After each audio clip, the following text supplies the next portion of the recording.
Welcome to another episode of the Straight Up Chicago Investor Podcast. I'm Tom Shawcross. With me, as always, is Mark Ainley. Mark, you are a cerebral person. What are you reading these days? What do you got on the bookshelf or on the little headphones? So I know you don't actually read them. On the headphones right now, I'm listening to a book that is very slow and boring, but it's awesome. It's a newer book, came out last year, Noise by Daniel Kellerman. Same Thinking Fast and Thinking Slow. I don't know if you ever heard of that one, but same author. Very, it's all about like decision making and the bias and just the noise around.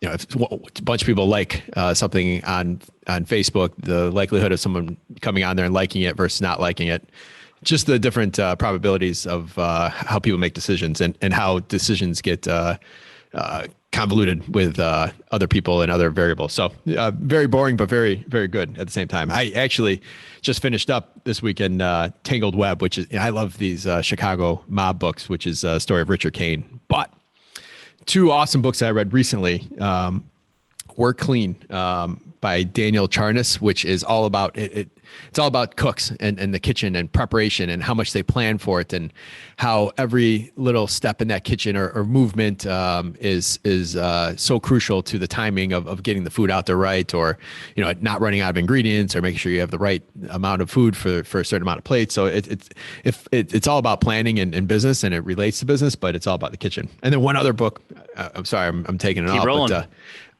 when I was doing my training, I read a very long book. I listened to a very long book, which is Warren Buffett, Snowball. I think it's a little older, but it was an awesome book. It was the entire biography of Warren Buffett and really how his wealth has snowballed to what it is today. So all four of those is kind of what I've been working on recently. Nice. We're going to have Tony link to all those in the show notes. What about you? You're always on something. Yeah, I like to just reread the same dozen books. Like, I'm kind of boring, but I figure if you take the Think and Grow Rich, The Road Less Stupid, like some extreme ownership, if you just apply those principles, you will be fine. So I more try to master that than go out for new things. So I'm even more boring than you, but I'm back on The Road Less Stupid. I just love it. All the questions at the end of the chapter, what is the obstacle stopping you from 10xing? How might I so that I can?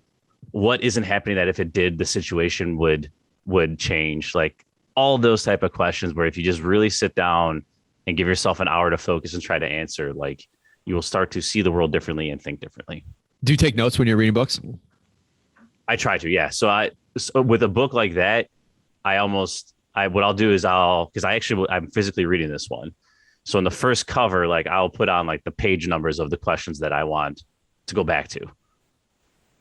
Yeah, I take notes in my iPhone. Now I'll tell you this: whenever I'm reading a good book, I'm like, I'm so going to read this again, but I never do. Like it's like I'll refer the heck out of a great book, but I end up always just reading books, and the amount of information out there just seems so vast that I feel like it's just a mountain I want to keep climbing. And then every so often I'll revisit a good book. But Road Less Stupid, I forgot what chapter it is. I think it's audio track 12, but where he goes through all his mistakes that he learned from the crash back in the 80s was timeless information that would have helped people in the Great Recession, and then whatever is the next one that's going to happen in the next 20 years. So really good book. Awesome. What do we got for the housing provider tip of the week? So the housing provider tip of the week is going to kind of go back towards the pre-closing. I know we've talked about this topic with Chance before, but this is coming up a lot I'm seeing with our clients here at GC, but just understanding the closing statement. So when you close on a property, you have this closing statement. Some people still refer to it as the HUD, but it has all this different information on there, all these different numbers that you're getting credits for, property taxes, you're getting rent credits depending what time of month you're closing, you're getting security deposit credits. You're getting all these numbers, and then there's just closing costs, all the stuff that you can't understand why you're getting charged. But just understanding all those different charges on there is so important if you're going to be doing multiple transactions and understanding what. Now I know when we were buying and selling a lot, we understood and built in closing costs as a percentage of the sale price. So understanding that, you should know when you're about to flip a property what your closing cost, that percentage is going to be. And just so you can plan for that. And it's not like, oh, I didn't realize it's going to be $3,200 for all that stuff. The other big one that hit recently when we were trying to sort out security deposits for the recent RTLO, where we had to change everything and put the security deposits for Cook County into a specific account. a lot of people that closed didn't have the deposits, or we had a couple people that didn't even get the deposits credit to them. And it took months later for them to go back to the seller or the title company and actually call them out on it. So just make sure you understand those numbers. If you have an attorney, they will usually walk you through it, but have the attorney actually walk you through it. Don't let the attorney lead the show. Understand what you're doing. I love it. All right, so let's dive in here. So today's guest, we have another Mike Glasser referral. Mike has been very, very generous to us over the past couple months that we've known him. But today's guest, the Director of Acquisitions and Asset Management for Pioneer Acquisitions. And over the past years, they have grown from 20 buildings to over 60 buildings in the Chicagoland area with further growth to come. He's actually a member of the Rogers Park Builders Group. That's how him and Mike know each other. Owns roughly around 400 units up there. And we originally called him to say, oh, can you talk about Rogers Park? And he said, well, I also have 1,200 units in Hyde Park. So why don't we focus there? We said, well, 1,200 units is nothing to sneeze at. Finance background from the University of Chicago. So very fitting since we'll be talking about that general geographical area. And also just a background as an analyst, which got him started here, which is, we'll talk a little about just how he actually became part of Pioneer Acquisition. So without further ado, Nick Hollenkamp, welcome to the show. Nick, thanks for joining us this morning. Hi guys, thanks for having me on. We're pumped to talk about this. So let's talk a little before we jump into all these units and why Hyde Park and all that fun stuff. How did you get synced up with Pioneer Acquisitions? Because I think this is a great story of always putting yourself out there. Yeah, so I was still an undergrad at the University of Chicago, studying economics, and real estate's not an area that a lot of graduates from University of Chicago focus on. And I had done a summer internship at General Growth Partnership working in capital markets, so financing large commercial properties. And so that kind of piqued my interest, and I was working on networking with a bunch of real estate companies around Chicago trying to find a job. And my apartment building, which was near Hyde Park Boulevard and University, so on the north side of the neighborhood, was being sold. And we had the interesting duplex unit in the property, so they always loved showing it off. And just one random spring day, people were going through my unit, and I just decided to strike up a conversation with them and asking them questions of what type of people are interested in buying in Hyde Park, what are they looking for, et cetera, and made enough of an impression that 2 weeks later, my landlord reached out and said, hey, some guys you talked to are interested in having you interview, just because they were looking at acquiring in Hyde Park. And so that kind of got the ball rolling, interviewed with them, secured the position, and that was 6 years ago. Oh, that's awesome. That's so good. So also, random question. Did you have Professor Joe Pagliari there? We had him on as guest 61. I don't know if your paths ever crossed. Yes, I have. So he was one of the ones that I was reaching out to back in that winter, spring of 2015. And so he was one that I went in and talked to. He gave me a few books to read as well. And I've actually been able to connect with a bunch of other Booth graduates over the years and been able to go to one of their happy hours. And it's always, oh, this is what Professor Pagliari had to say on this. So he's, very, very well spoken of with his, former students. Yeah, that's great. If you guys haven't listened to that one, I believe it's episode 61, somewhere around that range, but really great knowledge about just his view on Chicago and some of the headwinds we face and how to tackle them. So, all right. Well, Nick, that's a great story about how getting started. So obviously 1,200 units in Hyde Park. That's a lot. And Hyde Park geographically is not that large of a neighborhood. So let's start with why. Like, why are you guys in Hyde Park? Why do you like the neighborhood? Why are you expanding there? Let's give the macro economic view, and then we'll dive in.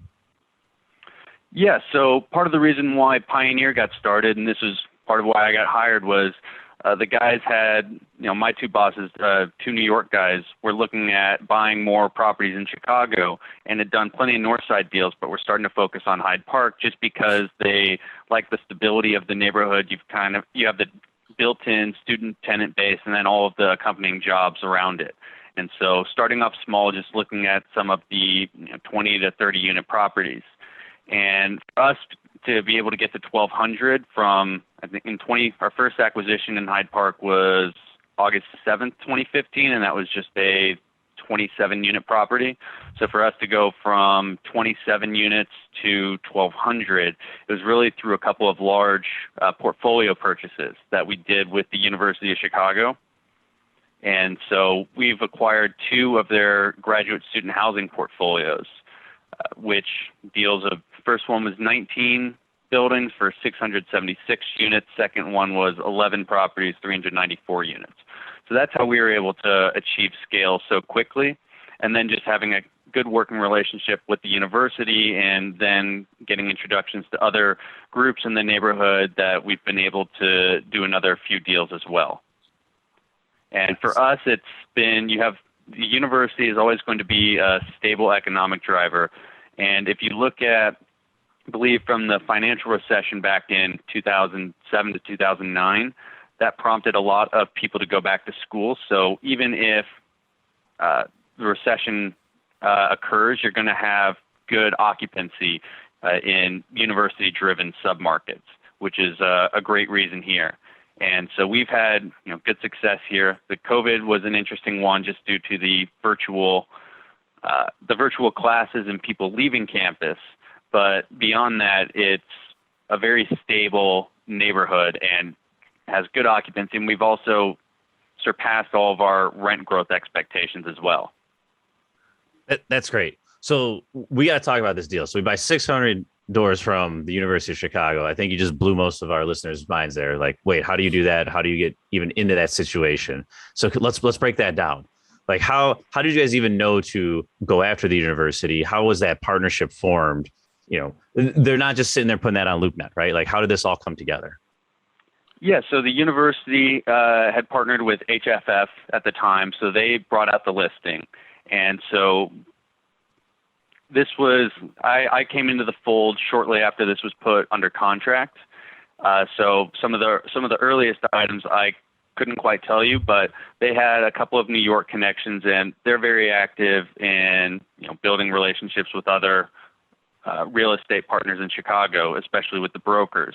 And building the relationships with the brokers is key, and that's something that I've worked on doing in a few of the other markets, just so that if there are off-market deals, if the broker knows what you're looking for, and if you're a qualified buyer, they'll bring it to you. And so for us, it was just we were still a little newer. We were one of the smaller players at the time bidding on this one, but we had a good background, good success, and we were not the initial winners of the deal. There was another group that eventually fell out of contract, but because we were persistent, we were able to put this one under contract. And that would be one of the pieces of advice: is never fully give up on a deal just because somebody might offer a higher number. They might retrade, or they might not have the equity backing that they think they did. And so just staying engaged, following up on a deal before it closes. There have been a couple that have fallen out of contract that we're still working on as well. See, Tom, that was your advice from a couple episodes ago, to stay with the deal, even if you don't get it on the first try. Yeah, see, it's all coming together. We're linking in past guests. We're having a good show so far, guys. Yep. So Nick, what type of play was this? Was this, was there a value add component? Like, what attracted you guys to this deal? Yeah, it is a value add component. And so that's our typical deal, is going in, doing a little bit of a lift, call it anywhere from 15 to 25,000 in value add per unit. And for us, it was University of Chicago dominates the landscape. There are a few other housing providers in the area. And because it was coming from a university, the properties were very well maintained. And so a lot of the existing mechanicals were in good condition, so we could really just focus on the units without worrying about any other hidden costs that were going to come up with, bad piping, boilers needing to be replaced. And some of those, have happened over the years, but a lot of these deals have performed very well. And we were able to go through and renovate up to 1,200 units over the last couple of years. We've probably done about 1,100 of them. And for the ones that are unrenovated, we have good existing long-term tenants that are either university-related or people that have been there for a while. They take great care of the property, great care of the unit, and we're still able to achieve pretty good rent growth. That's awesome. So let's say, I'm a smaller guy. I have a 3 unit. I'm looking to buy my next 3 unit in Hyde Park. What would you say to that person? Like, if is there still a play for them to find something near the university, or they need to look further north? Like, is there still a play for someone that's not as not at the scale that you guys are running at? Yeah, I think there are certainly still plenty of opportunities for us and probably a few of the others that are looking in the neighborhood. There are certain unit or certain property sizes that we're really not looking below. So for me, if something's under 20 units, I'm not focusing on it as much, just because there's going to be somebody else who's going to be able to give it more attention than, say, my firm would be able to. We're focused on some of the larger ones. And so a bunch of the other firms looking in the area are looking at those larger properties, which there are still quite a few available in the area. And so if just going up and down the neighborhood of Hyde Park, you're going to see plenty of those 3-unit properties. Some of them might be condos, but they've been condos for a while, so it could be potential to deconvert an older condo building or buy into it. And there are going to be plenty of opportunities here, but the area has gotten some focus for the last 10 years. And so a lot of those opportunities are probably, there's not going to be as many as you might think, but that's also causing an increase in availability in some of the other neighborhoods that are seeing more development and some of the older homes there that have potential to be reworked. The redevelopment in Hyde Park in the last 10 years has been just amazing. You know, we started working down there in 2008, 2009. We had a couple offices in and around Hyde Park for 7 of the last 10 years. Like, it's just crazy. I mean, the old buildings taken down, high rises built, just the money that's been put into that area. What's exciting you about the next 10 years of what's happening down there, or any projects you know about that you can share with the listeners that overall is just going to help continue to grow this community? Yeah, I would say that first, the university has seen very explosive growth. So just when I went into the university, I think since then the acceptance rate has been cut in half. One of my old friends was a admissions officer there, and just the volume of applications they receive year over year is increasing, and that's both for undergraduate and graduate programs. So there's still growth just in enrollment in the university. And that's part of what's driving some of the new developments, such as some of the high rises going in. Solstice on the Park, there's the City Hyde Park, and the new one on 53rd and Cornell. And so those are some of the new developments. Plus, the university is doing a lot of investment in building new student housing, building new hotels, and investing in some of the commercial corridors. So all of that investment is attracting more call it young professionals that are looking to live in the area, where maybe the north side neighborhoods have been too pricey, and there are more job opportunities just around the university. So the Harper Court, they're working on adding a second office tower that's going to focus more on some of the life sciences and having, I believe it's wet labs, different spaces that could focus on scientific investment as well. So plenty of opportunities driven by the university, and then all of the other potential groups coming down investing in the area as well. Let me take a step back here. I'd love to hear what's like your guys' consideration of Hyde Park, because some of the lines get a little blurred as you go north, and where does Woodlawn start for you for the south? Like, give us your breakdown of the specific neighborhood of Hyde Park, how you guys run it. Yeah, I typically view it as Cottage Grove Avenue on the west side, the Midway Plaisance on the south, and then Hyde Park Boulevard on the north. So I would consider Kenwood north of Hyde Park Boulevard, Woodlawn south, and then just going over to the lake as well, to include everything east of Lake Park Avenue as part of Hyde Park. Perfect. And then Nick, do you guys look at Woodlawn to the south or Kenwood to the north? Like, are those in play for you at all? Or are you specifically staying in this little Hyde Park pocket? No, we have looked at several properties up in Kenwood, down in Woodlawn. We also own 2 properties down in South Shore. So we're looking at all the different options.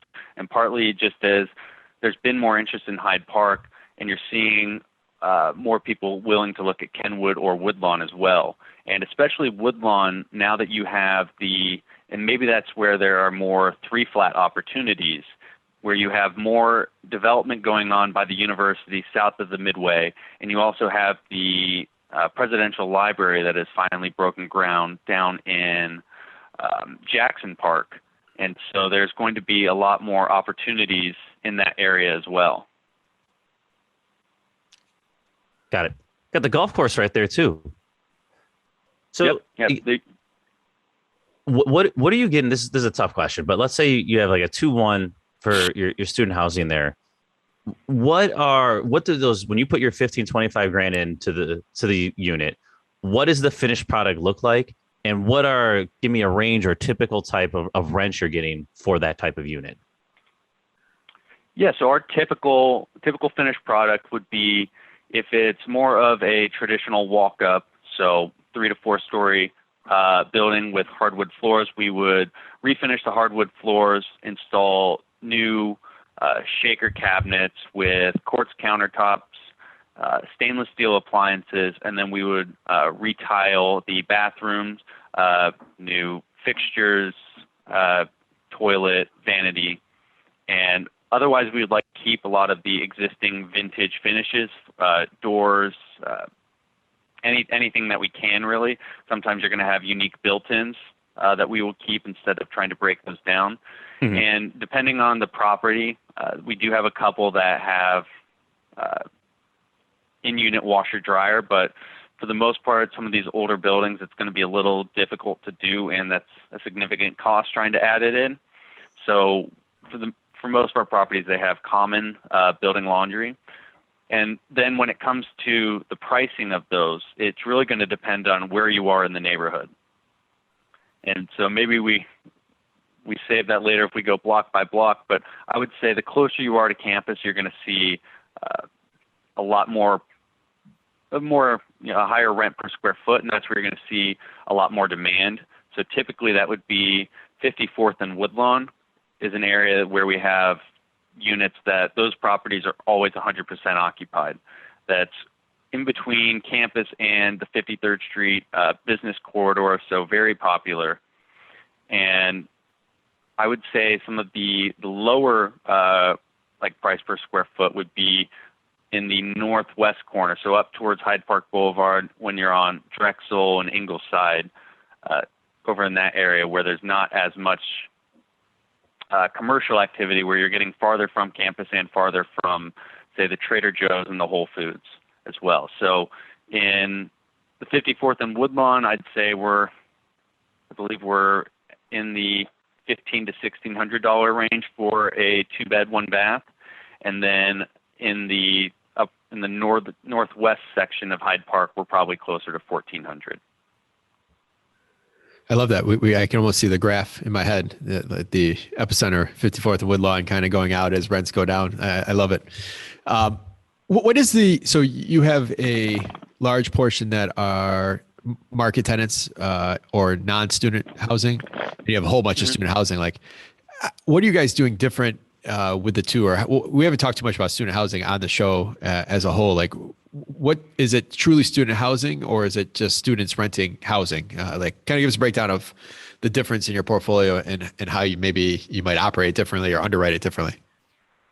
Yeah, so we don't view it as student housing. It's a submarket that is dominated by students, but I would typically classify a student as more the undergraduate, where they don't have income and they're requiring a guarantor or a cosigner on the lease.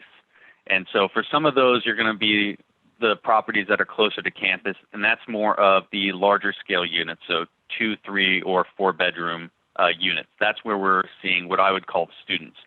But for the most part, where we have, I would say maybe 10% of our units have undergrad students in it. For the most part, we're seeing graduate students and just market rate tenants, where they're professionals who either work at the university or are commuting to downtown. And so a lot of the graduate students, we will qualify on income, where they're getting a stipend or some form of income for research work or teaching duties that they're doing at the school. That's great. Nick, Chicago's got its headwinds, which we referenced earlier in the show. Does Hyde Park have any specific neighborhood gotchas? Like, hey, it is impossible your rehab's done because we're on top of each other. It's a pain dealing with the alderman, etc. Like, have you experienced anything that would be worth sharing with our listeners? I wouldn't say that there are necessarily any gotchas. I haven't had too many issues when we've done our work. So unfortunately, I don't have any. Maybe that's a good thing. There are no gotchas that come to mind for Hyde Park. That's good to know. Well, let me ask this question then. Let me rephrase Tom's question a little. So Hyde Park is majority made up of a handful of larger housing providers. How does that change the landscape for being a housing provider in there? Is there any challenges or benefits as being one of the bigger ones, or is it make it tougher for the smaller ones? I would say there are certainly plenty of opportunities for the smaller housing providers. Just as you get closer to campus, that's where we have very few properties close to campus. Most of ours are going to be called in that northeast section, and even I believe Mac and TLC, a lot of their properties are going to be north of 53rd. And so once you get, north of 55th. Once you get south of 55th, you're getting into a lot of the smaller properties. And that's where you have the single family homes and some of the 3 flats where there's probably going to be more opportunity. And for us, we sold a couple of our smaller properties just because, as I mentioned earlier, we want to focus on the larger ones. So a 6 flat, we're looking to turn it over to somebody who's looking to invest and wants a smaller deal size where they can focus more attention on that. So unfortunately, we don't have any of those left to sell, but those properties were typically closer to campus, larger unit size, and they would turn very quickly. So whenever we had a unit available for lease, they rented quickly. So I would say, as one of the larger housing providers, we're focused probably more north of 55th. And if you're able to find a property south of 55th, you're going to have plenty of interest from people affiliated with the school. And because you have a lot more of a smaller neighborhood feel where there aren't as many large apartment properties on the block. So a lot of ours are called former hotels or boarding houses where they could be upwards of 50-some units and call it eight floors or more. And so those are all going to be north of 55th. So if you're focusing south of 55th where there are some smaller property sizes, you're not going to have to worry about some of the Macs, the TLCs, or our Ivy Residences brand. So you mentioned the university as being an anchor. With COVID, obviously messed up year, fight through it. Do you see anything long term though? Do you have any concerns with maybe learning goes more online? Maybe there is less demand in the future. Are you guys still full steam ahead around the university there? I would say that we're not concerned about that with this university, just because there are some universities that have such a good brand name and great reputation that they're always going to be of interest. So, University of Chicago, Northwestern have great reputations outside of Chicago. They're going to continue to draw people in. And so it's some of the smaller schools that I would have been more worried about. But here, you're still seeing plenty of people interested in coming in, and it has a great international reputation. And so a lot of graduate students that we see come in are coming in from Europe or Asia, and they weren't able to come in last year, but we're still seeing plenty coming in this year. One thing that we didn't touch on is we're talking about the school and we haven't talked about the medical piece. There is a huge Southwest corner medical research, medical facilities, the actual emergency room, all that. That's got to play a huge part into your tenant base and people that are attracted to there as well, too. Correct? Yeah, and So we can focus on the university's medicine, but there are also a couple other hospitals as well in the area that have reached out to us in the past about doing programs to house some of their residents, because I believe there's one on the north side of Washington Park. There's a hospital down south of Jackson Park on Stony Island, and Hyde Park is a key driver for residency for some of those hospitals as well, just because of some of the different restaurants and grocery stores in the area. You mentioned, so for the go ahead, Nick. For the University of Chicago, I know there have been several hospital developments closer to Cottage Grove where they've been continuing to build there. And I was driving by the other day. I think there's another project that they're working on, and so that is going to be a key driver. And so as we talk about the university increasing enrollment, but there's also the hospital that's continuing to grow in size. They're adding more outposts across the city. I noticed a new one opening up in the South Loop the other day. So they are going to continue to develop, and they'll attract more call it nurses and doctors that are looking to live in the area as well. So that's part of why we're pretty bullish on Hyde Park, just for the opportunities and the continued interest in the school and its hospital system. And the squash arena too. I never knew what squash was until they built that on the corner of 61st and Cottage.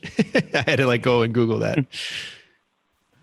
It's kind of nice. You have to the east, you got the lake, and then Washington Park's almost a natural border then, right? It's hard that I got to believe that's one of the other reasons that demand stays high. You can go north and south, but you can't go laterally east or west, right? You're almost confined naturally by the park and the lake, and it's got to help drive rent. Which that to me translates that if you can't make it happen in Hyde Park, you go north or south, invest those places, because naturally, as Nick and them buy everything up in the neighborhood and raise rents, that people are going to want to move north or south and look for quality housing. So, yeah. Nick, what else we talked a little about the future of Hyde Park. Is there any other concerns that you would have in there? Are you guys still bullish? Are you looking to go from 1,200 to X amount of units, or is it kind of just, hey, we got a lot on our plate, we're going to maintain these things and see what the future holds? No, we are still actively looking at acquiring in Hyde Park. So hopefully we might have another one that we'll put under contract before the end of the year.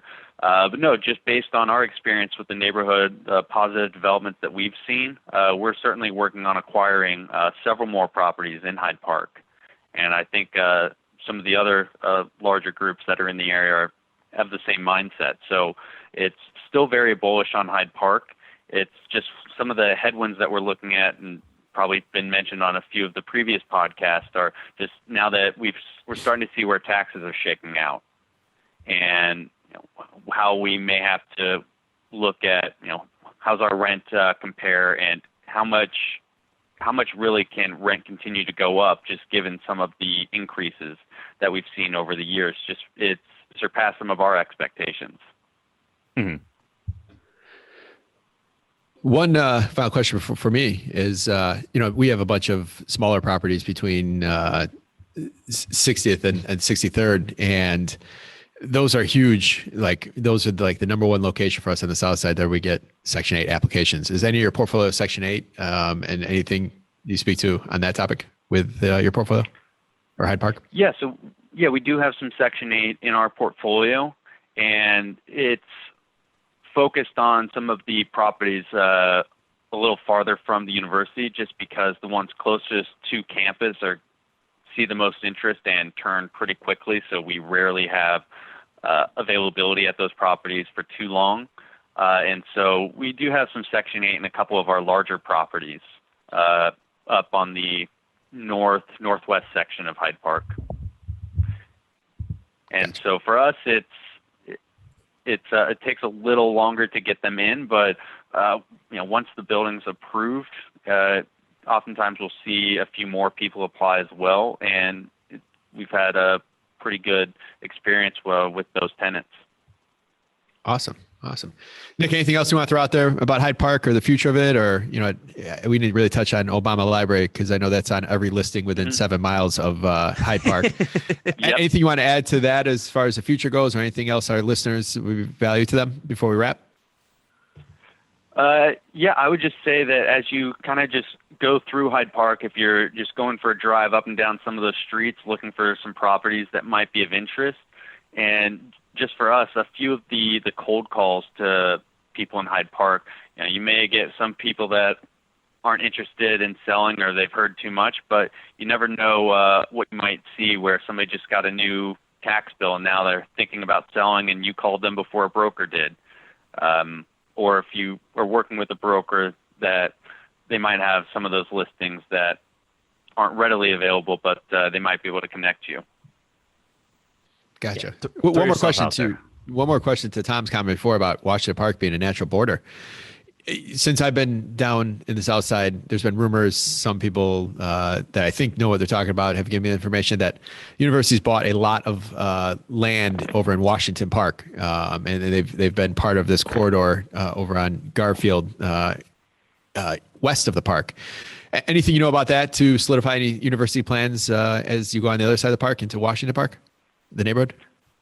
I can't speak to the university plans. I know that there are a few properties over there. There was I'm just looking at the map right here. I can't remember the name of. There's the Green Line Performing Arts Center that they're involved in, and there are a couple other items that they're just working on, continuing to improve different aspects of the neighborhood. But I believe that some of those lots over there at Garfield and Martin Luther King are university owned, and that's where some of the opponents to the Obama Presidential Library wanted them to place the library there just because it was on university owned land and it would not take up land that was currently park. And Gotcha. Just because it was close to public transportation and it's just the friends of the park that did not want to lose any park ground to a library. Gotcha. So, but Okay. Other than that, can't speak to what the university's plans are All over right. there. I know that a lot of their focus has been on 53rd Street and down a lot of the developments that they have between 60th and 61st Street on the south side of Midway Plaisance. All right. Just looking to confirm rumors. All right. Cool. Awesome. Nick, we're going to go to a wrap up. You ready? Yep. You guys have 1,200 units, crazy amount of units down there. Like, what's been your guys' competitive advantage that others wish they could only have that? Our competitive advantage is we've kept a good relationship with the university and just several of the other groups in the neighborhood. So you always hear relationships are key in real estate, and that's been an area that we focused on. And so we purchased two portfolios from the university. We also purchased another property from them off market just due to our continued relationship with them. Nick, what's one piece of advice you would tell someone that has yet to buy their first property here in Chicago?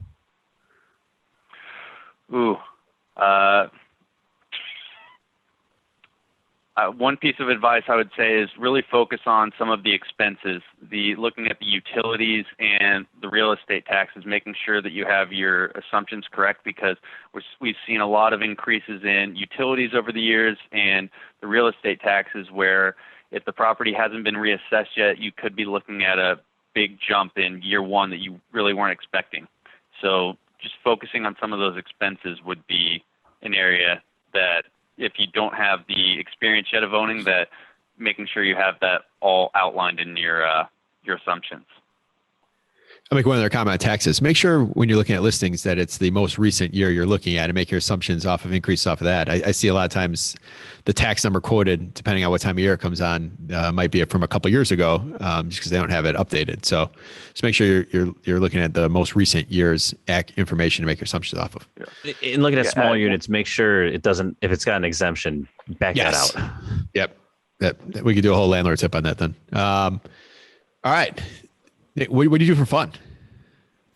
What do I do for fun? I enjoy playing sports when I can or going hiking. So I like to one of the great things about living in Chicago is O'Hare and being able to quickly fly anywhere. So going out to hike out in the Rockies. I was in Maine last month, so just doing something outside. That's what I enjoy doing, and reading as well. So when you guys were talking books at the beginning, my current read is it's called Surrounded by Idiots, but it's about understanding people's different personality types and how to work with them. Just because they don't respond to something the same way you would, it's just because they approach different scenarios in a different way, and so it's just relating to people with different personality types. My partner went to University of Chicago, and he read that book a few months ago. So I wonder if it's a University of Chicago thing. I don't think so. It was given to me by my sister, so she's a George Washington grad. Oh, okay. We should have named the podcast "Surrounded by Idiots." By the way, big missed opportunity there. So, all right. Well, Nick, we're going to hit you up for another one, because the next question was, what good book, podcast, or self-development activity would you recommend to our listeners? So we got Surrounded by Idiots, but can you give us either another book or a podcast? Unfortunately, I'm not as big of a podcast listener, just because I tend to I lose focus sometimes when I'm listening. But I would say for a book, you mentioned Extreme Ownership. That's been one of my favorites. Another one that I read was, I believe it's Leaders Eat Last by Simon Sinek. So he's the author of Find Your Why. So yep. I thought that was another good one. Definitely is. All right, good deal. Besides yourself, name one person in your local network that you'd highly recommend to other investors here in Chicago. In my local network, I would say Joe Smalzell's been a pretty good one at Intero Realty, and there are plenty of great brokers in the city, but we've had a good working relationship with Joe Smalzell, and he certainly knows the areas of the city pretty well.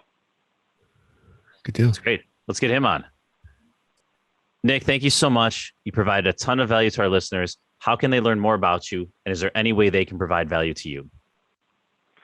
I guess if you want to learn more about me, you can look me up on LinkedIn. So Nick Hollenkamp, or on the Pioneer Acquisitions website. And if you want to add value, if you have a property to sell, please let me know so I can buy it before the brokers get it.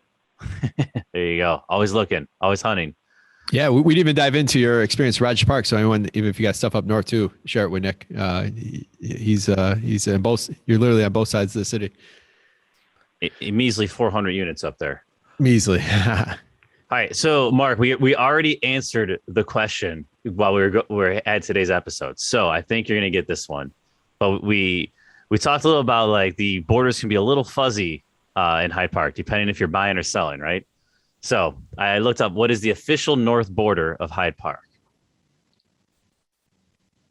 What quarter is the official, if you look at the neighborhood page, which is online, so it has to be legit? Yeah. 53rd, right?